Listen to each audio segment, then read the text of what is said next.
Nos encontramos en el corazón de la localidad Ciudad Bolívar y precisamente desde este punto vamos a hablar de cuáles son esas problemáticas, esos temas que interesan a la ciudad y qué mejor para hacerlo que con el alcalde mayor de Bogotá, Carlos Fernando Galán. Alcalde, muchísimas gracias por aceptar esta cita con Canal Capital. Muchas gracias, un saludo a usted, a todo el equipo de Canal Capital y a los que nos acompañan. Alcalde, quiero empezar por un tema principal y son los avances del metro. Son evidentes como evidentes son estas obras que se han hecho y que cambian la vida de las personas en la ciudad. Pero también salen los críticos y hay quienes dicen que se hacen mal las obras y que hay chambonadas dentro de los mismos avances de las obras de la primera línea del metro. ¿Qué responderles? Pues mire, el metro va bien, va a corte de abril, tendremos un corte nuevo de mayo pronto, pero a corte de abril iban 53,58% de avance. Eso es histórico, eso es una promesa de 80 años de Bogotá y el metro ya está avanzando por encima de la mitad de lo que es el proyecto en su construcción. Entonces es muy importante y también en el traslado de redes y adquisición de predios. El proyecto, y es importante, está ante una andanada de algunos sectores que se niegan a que Bogotá tenga ese metro y quieren bloquearlo y tratan de bloquearle la plata, tratan de descalificarlo, decir que está mal hecho, que está mal planeado y tacan burro, porque el proyecto va bien. El proyecto va a cambiar la vida a la gente, va a reducir el tiempo de desplazamiento de quienes se mueven desde, por ejemplo, Gibraltar a la 72, de más de 1 hora y media que se demoran hoy a 27 minutos. El proyecto va a estar listo para operación de prueba en septiembre, octubre del año, septiembre debe estar del año 2027 y en marzo del año 2028 tiene que estar en operación ya comercial. Ahora, hay cosas que quiero aprovechar su pregunta para mencionar. Una es, por ejemplo, hacer un metro en un corredor donde hay Transmilenio y va a seguir habiendo Transmilenio renovado es un reto complejo.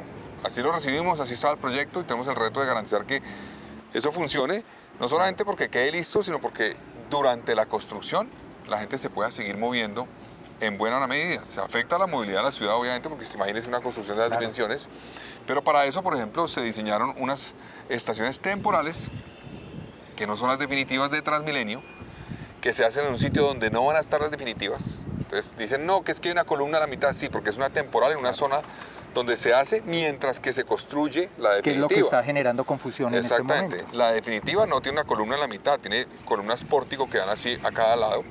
Y por ejemplo, para citarle un dato importante que tal vez no conoce la opinión pública, en octubre de este año debe estar lista la primera estación de Transmilenio de la 26 con Caracas ya para que opere, la nueva, ya no una temporal, sino la nueva estará lista en octubre de este año, que no es tan largo. Ahora, ¿habrá un sacrificio, habrá una afectación? Evidentemente sí, pero es que necesitamos garantizar que haya unas herramientas, digamos así, de transición mientras que se construye el metro para que siga operando una troncal que es importante, que es la troncal Caracas, que se ha visto afectada, que va a bajar en capacidad, ya bajó, va a bajar seguramente más, pero que tenemos que garantizar que aún así, en medio de la obra, siga moviendo a muchos habitantes de Bogotá que tienen que desplazarse. Se generó hace poco una alerta frente a anuncios de que puede estar en riesgo la financiación de la segunda línea.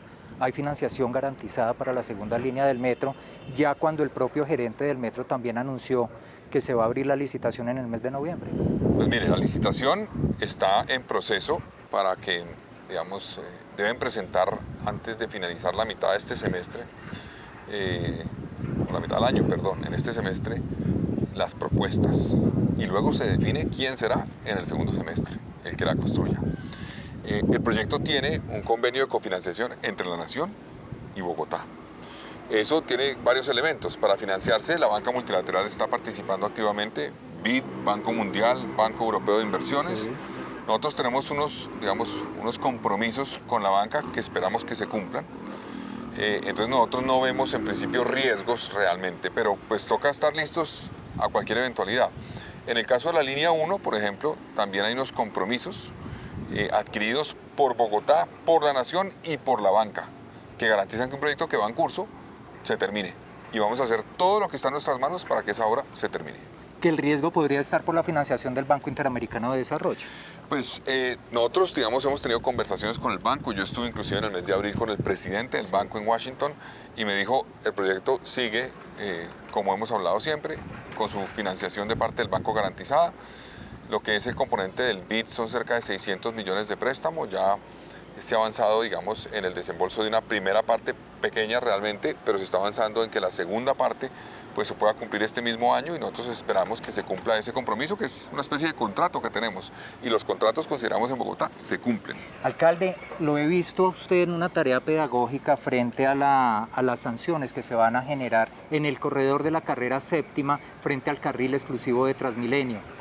¿Cómo despejar las dudas de qué es lo que se quiere con ese carril exclusivo? Mire, Juan Carlos, la séptima usted sabe que tiene un carril que se convirtió en ciclorruta durante la pandemia, y otros 2 carriles, de los cuales uno era preferencial, o es preferencial, está marcado como preferencial. Ese carril se bloquea mucho, porque hay gente que se para y se queda parqueada esperando, que es que estoy esperando a alguien que ya viene, y se queda ahí parqueado. O cualquier persona que se queda bloqueando la intersección, lo que sea. Nosotros dijimos, cambiemos eso, hagamos que eso fluya más. Alguien que entre a recoger a alguien y sale, no pasa nada. Alguien que entre a dejar a alguien, no pasa nada. Que va a cruzar, no pasa nada. Que circula un tramo, no pasa nada. Si se queda bloqueado, parqueado, sí va a pasar algo. La intencionalidad se mide a través de las cámaras. Son videos que analizarán unas personas, digamos, del equipo de movilidad. No es que se tome una foto, porque claro, la gente va a decir, tomó una foto, yo estaba quieto, pero yo resulta que me demoré menos de tan. No, no, así no va a ser, así no va a ser. Tenemos que determinar claramente que sí se quedó bloqueando la vía, que se quedó ahí parqueado. Si se queda ahí parqueado, le va su multa. Si simplemente paró a dejar a alguien, no. Si paró a recoger a alguien, no. Si paró a cruzar, o si inclusive fluye por el carril y después cruza, o fluye por el carril, no pasa nada. Pero si se queda parqueado esperando a alguien, o descargando durante tiempo largo, hay gente que llega y dice, no, yo me voy a parquear aquí, ponga las luces de parqueo y me demoro 5 minutos, le va su multa. ¿Y eso por qué lo hacemos? Porque necesitamos que esa vía, como otras, fluyan, que fluyan mejor. En la movilidad, claro, es importantísimo la infraestructura que estamos haciendo, pero también cambios de comportamiento. La gente tiene que colaborar, no parquear donde se le dé la gana, no bloquear la intersección y no le importa que está bloqueando. Claro. El semáforo estaba en verde, entonces yo me atravesé, y no importa que después se ponga en rojo, me quede yo bloqueando y el otro no pueda pasar, porque eso genera un impacto a la redonda. Entonces todo eso lo vamos a buscar mejorar por cuenta de estos ejercicios que estamos haciendo de control. Alcalde, hay algo que se vio en estos días, y es que muchas veces los incumplimientos, los compromisos por parte del gobierno nacional afectan directamente a Bogotá, y lo quiero llevar al tema de la comunidad en Vera, que vuelve, llega al Parque Nacional. No se trata de desconocer las necesidades que ellos tienen, pero sí muchas veces de la falta de compromiso del gobierno nacional, y quien termina asumiendo es el distrito. ¿Por qué se está repitiendo cada vez más eso? Juan Carlos, hay que recordar esa comunidad porque está en Bogotá. Está en Bogotá por razones de violencia principalmente, afectaciones a sus derechos en su territorio, Risaralda, Chocó principalmente.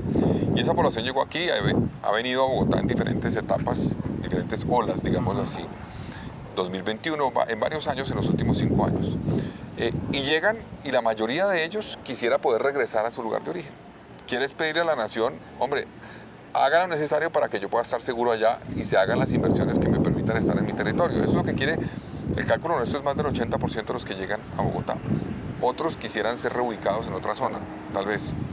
Esas dos cosas, el retorno o la reubicación, le corresponden al gobierno nacional, no a Bogotá. Bogotá tiene una responsabilidad de que mientras que estén en Bogotá se busque una fórmula que garantice que estén en condiciones obviamente dignas. Ahí Bogotá ha dispuesto La Rioja, está muy deteriorada, sabemos, estamos trabajando para mejorarla. La Florida, la UPI de la Florida también, hemos pagado albergues también. Pero ojo, hay una sentencia de un juez de tutela que ordena que el gobierno nacional haga lo necesario para relocalizar a esta población en su territorio. Y no se ha avanzado en eso. Se hizo un avance parcial el año pasado de retorno, donde el gobierno distrital puso una plata. Hemos puesto 22.000 millones de pesos como distrito en atender a esta población y en apoyar el retorno como ciudad. Pero la nación hizo ese primer esfuerzo y después no hizo más. Y no hay una ruta que les diga a ellos, mire, estamos trabajando para un retorno que será en este tiempo. No ha pasado eso. Entonces a nosotros nos parece, digamos, fundamental que aquí concurramos todos. El distrito, viendo a ver cómo mejoran las condiciones, lo hemos hecho, hemos pagado, como le digo, albergues, hemos tenido ambulancia 24/7, hemos tenido diferentes herramientas ahí en la UPI, por ejemplo en la Florida, en La Rioja, pero necesitamos también que la nación entre, asuma su responsabilidad y cumpla, porque el problema de fondo no lo resuelve Bogotá.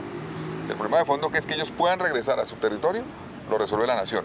¿Cuál ha sido nuestra actuación en esos espacios? Es pensando en la vulneración de los menores de edad.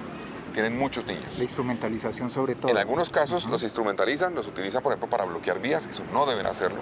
Y segundo, afectan sus derechos porque no les permiten recibir atención del distrito.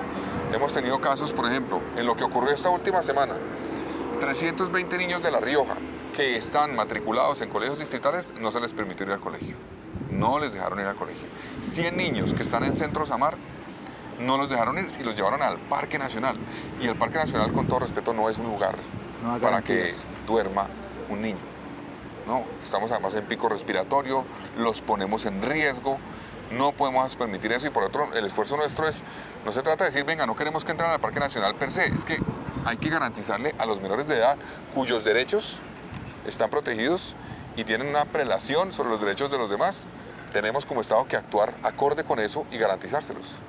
Pero suena ilógico que por lo menos un relacionamiento que siempre, casi que históricamente, ha sido bueno entre Gobierno Nacional, Alcaldía Mayor de Bogotá, se trabaja conjuntamente, tenga que funcionar casi que a través de la amenaza judicial.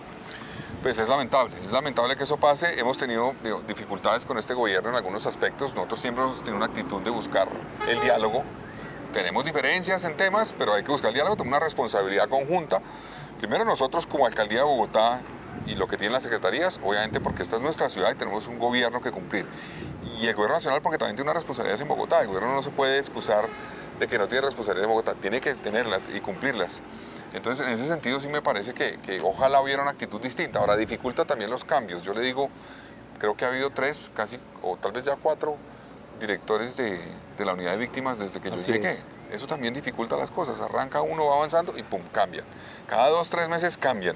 Y entonces arranque de cero. Y es una curva de aprendizaje y es un proceso. Eso afecta mucho y nos ha afectado en este caso los Embera.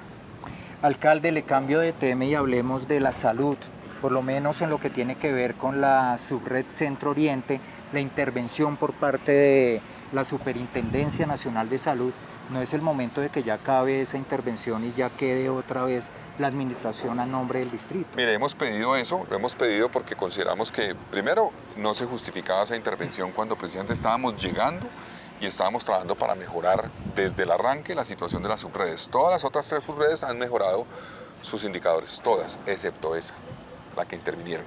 Inclusive hay indicadores financieros que tenemos información que se han deteriorado desde que llegó la intervención. Porque ellos en las cifras y en los comunicados dicen que está mejorando. Lo que tenemos como información es que en términos financieros no está mejorando y nos preocupa mucho eso porque eso termina impactando en la salud de los bogotanos. Entonces yo sí creo que es hora de que esa decisión, que creo yo era equivocada, se reverse, logremos recuperar la subred, podamos avanzar en lo que hemos avanzado en las otras subred, porque tenemos una responsabilidad con la población de la subred Centro Oriente. Además de las discusiones que tenemos en salud, nosotros estamos trabajando, por ejemplo, en cómo integrar a los diferentes actores del sistema de salud de manera conjunta.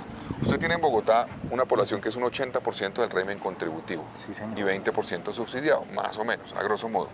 Entonces, tenemos mucha población de régimen contributivo que no recibe una atención cerca a su casa, sino que le toca desplazarse lejos. Eso es absurdo. Si uno integra bien EPS que hoy están intervenidas, pero privadas, EPS públicas y redes, tanto públicas como privadas de IPS, podemos garantizar es pensando en el ciudadano, cómo logramos que pueda tener una atención más cercana a su casa, sin importar la EPS que tenga y sin importar la IPS que lo atienda. Eso es lo que debería hacer el sistema de salud y es lo que estamos pensando en Bogotá. Lamentablemente, por las circunstancias de discusión que hay hoy con el sistema, no hemos podido avanzar como quisiéramos, pero eso es clave. Y lo segundo, nosotros sí estamos avanzando en promoción y prevención, en equipos de salud que van barrio a barrio para identificar problemáticas, para trabajar con las comunidades. Inclusive me he encontrado yo de manera espontánea con personas de la subred sur, la subred norte, que estamos haciendo un recorrido y están visitando casa a casa, hablando con la gente. Eso se necesita, de eso habla mucho el presidente y estamos de acuerdo. Hay que avanzar con ese contacto directo del sistema en la casa para identificar problemáticas y garantizar de manera resolutiva que se le llega con atención de salud a la población. Y eso lo estamos haciendo también, lo estamos haciendo en Bogotá, pero tenemos barreras, y le termino con esto, barreras que tienen que ver, por ejemplo, con el hecho de que a Bogotá está llegando, muchísimos pacientes están llegando que no son de Bogotá. Es decir, como no están recibiendo atención fuera de Bogotá, hay remisiones a Bogotá. Históricamente las remisiones a Bogotá eran de 3-5%. De los pacientes que estaban siendo atendidos en el sistema, 3-5% eran remitidos de otra región del país, principalmente pues, alrededor de Bogotá, Cundinamarca, de pronto el Meta, en fin. Sin embargo, eso hoy está por encima del 12-13%, o sea, multiplicado por 3 hasta por 4 en este momento. Y me dicen que hay IPS que tienen más de 30% de personas que son remitidas de fuera de la ciudad. ¿Por qué se produce esto? La crisis del sistema de salud está llevando a que donde hay un sistema más fuerte, que es en Bogotá, lleguen a pedir atención. ¿Y eso qué pasa? Afecta el acceso a la salud de las personas que están en Bogotá también. O sea, genera mayor demanda, la calidad de la atención. mayor demanda y mayores barreras a la atención en salud para todos. Y también incluidos particularmente los que están en Bogotá. Entonces, eso es lo que, por ejemplo, reflejó el índice o el indicador de pobreza multidimensional, donde mejoramos en todo, excepto en ese tema de barreras en el acceso a la salud. ¿Por cuenta de qué creemos nosotros? Por cuenta de las remisiones, entre otras cosas, que están afectando el acceso a la salud de los bogotanos. Usted toca un tema importante y es el de esos índices de rendimiento para la ciudad, de cómo aplican en lo económico. ¿En qué le está yendo bien a Bogotá en lo económico? Pues mire, Bogotá tiene un crecimiento, el año pasado tuvo un crecimiento por encima de la nación, 1.9, no es un crecimiento así muy alto, pero la nación creció 1.7, o sea, la economía nacional, eso es un avance importante. En desempleo hemos avanzado también, nos preocupa una cosa, debemos decirlo, eso es un tema nacional, pero afecta particularmente a Bogotá, está creciendo la informalidad, es decir, ahí sí hay más gente en el mercado laboral, Sí.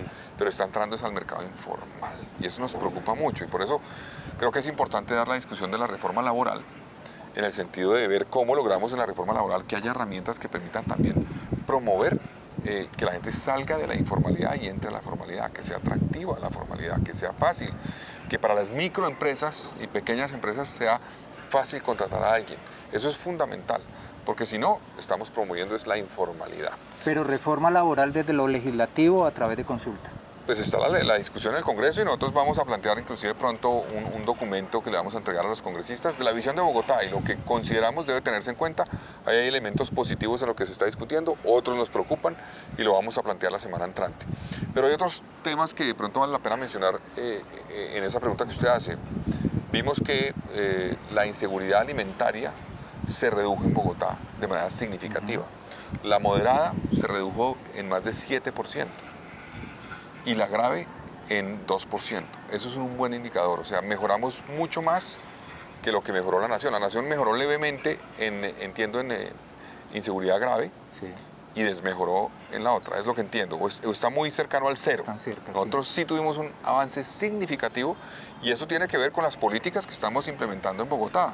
En Bogotá estamos ampliando los comedores comunitarios, estamos ampliando el PAE, estamos llegando con más comidas calientes en los colegios, en los comedores de los colegios escolares, y eso se está viendo reflejado en unos resultados que tenemos que mantener porque el reto es grande. Inclusive también sorprende dentro de los indicadores nacionales también que demuestran el DANE cuando se habla de sectores que aportan a la economía nacional. Uno de ellos es el turismo, dejó de ser la construcción como venía dándose desde hace algunos 10 años, pero por lo menos en Bogotá el tema de la construcción no está tan mal, por lo menos se mantienen algunas cifras y sobre todo la construcción para generar la vivienda de interés social que tanto beneficia a la gente. Mire, Juan Carlos, nosotros a raíz de que el gobierno nacional decidió prácticamente sacar a Bogotá de los subsidios de vivienda nacionales, creamos un programa que es el más ambicioso que ha tenido Bogotá en su historia. Son 75.000 subsidios de vivienda, 12.000 para mejoramientos, 63.000 para vivienda nueva.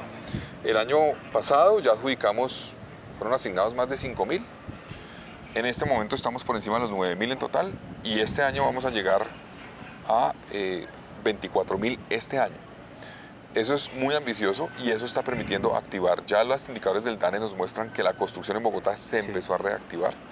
Eso es muy positivo, además porque la vivienda tiene varios componentes. Uno, en términos económicos, genera un gran impacto. Tiene una cadena que genera, cada vivienda genera más de 4 o 5 empleos formales, directos. Eso es muy positivo y además hay una cadena alrededor de eso muy importante.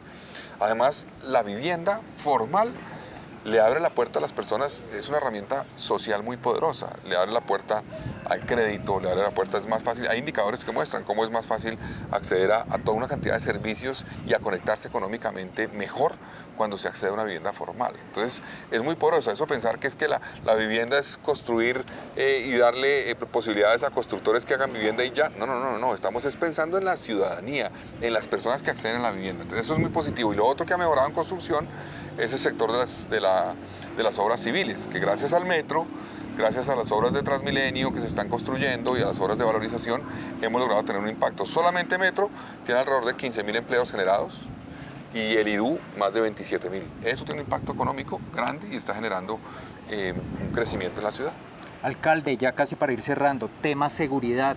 ¿Qué está pasando con las bandas criminales, con las bandas organizadas, con las intervenciones que se vienen haciendo, casos de extorsión, las denuncias por lo menos que la gente ya dice que no se trata de percepción, sino que muchas veces el sistema no le permite denunciar porque de pronto es un poco engorroso y de pronto eso es lo que nos puede indicar que Sí. hay cifras a favor, pero es porque la gente de pronto no está denunciando? Juan Carlos, la seguridad es un reto y tenemos problemas obviamente, pero estamos logrando cosas. Ahorita voy presento una reunión de seguridad con el comandante de la 13ª Brigada y el comandante de la Policía Metropolitana para hablar de Ciudad Bolívar particularmente. Pero yo le quería mencionar, digamos, nosotros la mayoría de indicadores, CIETCO, han mejorado en términos de hurtos, han mejorado. Usted tiene razón, puede haber un reto de denuncia, un obstáculo a la denuncia, pero hay delitos donde hemos visto una mejora de más de 30% del año pasado a este año, donde el subregistro es menor. Por ejemplo, si a usted le roban el celular, es probable que usted no denuncie.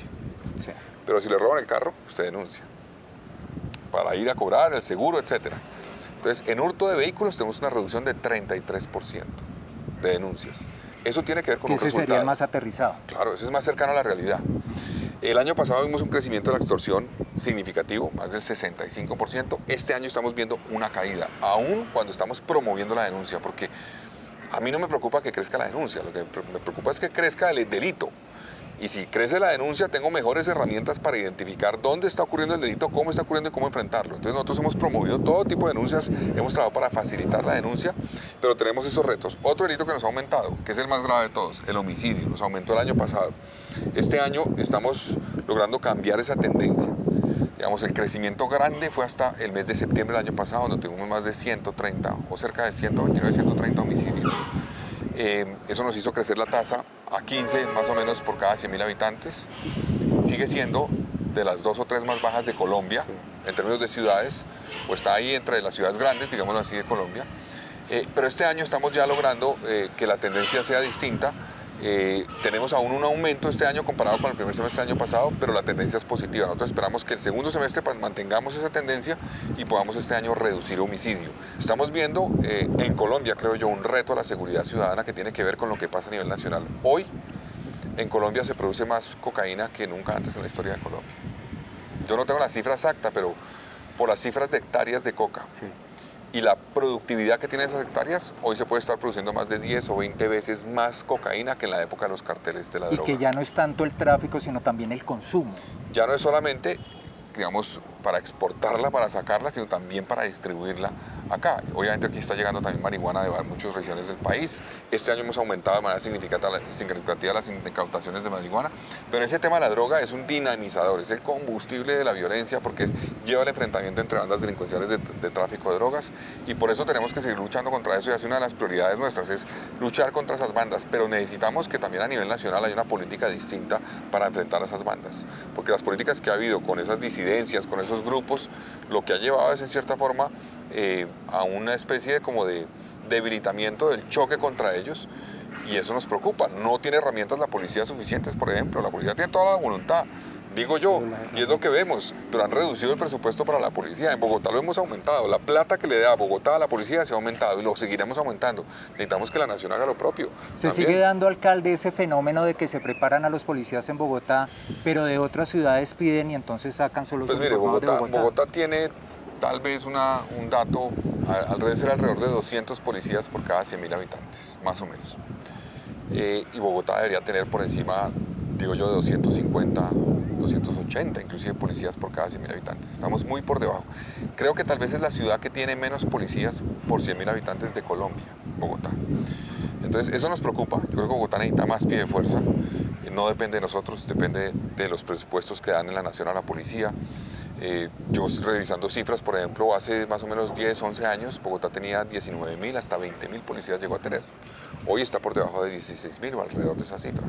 Cuando hemos tenido un crecimiento poblacional significativo, ¿no? Llegó una migración, la ciudad tiene tal vez 1 millón de habitantes más que hace 12 años. Y aún así tenemos menos policías. Entonces hay que trabajar, no porque sea lo único que se requiere para la seguridad, hay muchas cosas más, pero ese elemento es muy importante y nos falta. Alcalde, ya para finalizar, retos a mediano plazo de su alcaldía. Bueno, retos. Uno es, ya le mencioné un poco, por encima del tema, pero es lograr mitigar los impactos del desarrollo de las obras que tenemos en Bogotá. Una es el metro tiene retos en su construcción complejos y luchar contra esa desinformación, esos ataques, esa andanada que está sufriendo el metro, porque hay gente que no quiere que ese metro se materialice, pero Bogotá lo necesita, lo está construyendo y lo vamos a defender a capa y espada. Es más, convocamos a los ciudadanos que quieren que ese metro se termine a que nos ayuden a defenderlo. Ese metro hay que defenderlo para que la gente que quiere eventualmente afectarlo, que quiere quitarle la plata, que quiere deslegitimarlo, no logre su objetivo. Otro tema importante es seguir avanzando en seguridad, romper esa tendencia definitivamente del homicidio sin lugar a dudas y que la gente empiece a sentir un cambio real en la seguridad en Bogotá. Hemos logrado, como le decía, mejores cifras en algunos delitos, pero nos faltan otros y la clave es mantener eso. Y otro tema grande es el tema del manejo de residuos. Ahí tenemos un reto, efectivamente tenemos un marco contractual legal vigente que termina el año entrante. En ese marco estamos viendo todas las herramientas que podemos utilizar para poder mejorar el manejo de residuos, convocar a la ciudadanía, pero también vigilar mejor a los operadores. Ese es otro reto, somos conscientes de él y estamos trabajando para mejorarlo. Vamos a convocar a la ciudadanía que nos acompañe y nos apoye en muchos elementos. Y otro tema importante, la política social, porque hoy la nación está recortando, recortó Colombia Sin Hambre para Bogotá, lo eliminó, recortaron a la mitad el convenio de atención integral a primera infancia. Entonces, 10.000 niños que eran atendidos por esa vía dejaron de ser atendidos por esa vía y nos tocó a nosotros del presupuesto de Bogotá sacar para cubrirlos. Entonces, mantener la política social va a ser un reto grande en medio de una dificultad que tiene la nación, donde está recortando todas las políticas sociales en Bogotá. Eso nos está afectando y Bogotá tiene que entrar a suplir esa falencia que deja el gobierno nacional. Alcalde, muchísimas gracias por atender esta cita con Canal Capital. Muchas gracias por venir con nosotros a Ciudad Bolívar hoy. Y ustedes televidentes ya saben que todo lo que pasa en Bogotá se ve por Canal Capital.